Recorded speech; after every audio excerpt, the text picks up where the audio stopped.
مظاہرہ کیا گیا۔ ریلی میں مختلف قبائل، پیپلز پارٹی، قومی وطن پارٹی، تاجر برادری، آل پاکستان مسلم لیگ، انجمن حسینیہ اور مختلف قبائلی عمائدین نے شرکت کی۔ شرکاء کا کہنا تھا کہ وہ پاک فوج کے شانہ بشانہ کھڑے ہیں۔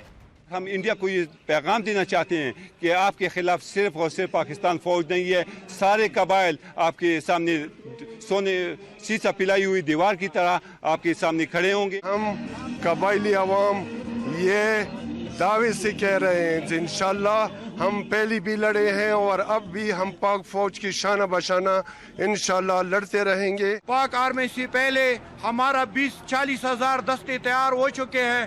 ہم پاک آرمی سے پہلے لڑائی کے لیے جان قربانی کے لیے تیار ہے۔ ریلی کے شرکاء سے خطاب کرتے ہوئے قبائلی عمائدین اور دیگر مقررین نے کہا کہ انہوں نے ملکی دفاع کے لیے پہلے بھی ہر طرح کی قربانی دی ہے، آئندہ بھی ضرورت پڑنے پر وطن عزیز کے لیے بڑی سے بڑی قربانی سے بھی دریغ نہیں کریں گے۔ قبائلی رہنماؤں نے بھارتی حکومت کو پیغام دیا کہ اگر کشمیر میں جاری مظالم بند نہ کیے گئے تو اسے اس کا خمیازہ بھگتنا ہوگا۔ اس موقع پر مظاہرین نے بھارتی وزیر اعظم نریندر مودی کا پتلا بھی نظر آتش کیا۔ مختلف قبائل نے پاک فوج کا ساتھ دینے کے لیے 20,000 جوانوں کا دستہ تیار کرنے کا بھی اعلان کیا۔ خبر دیں آپ کو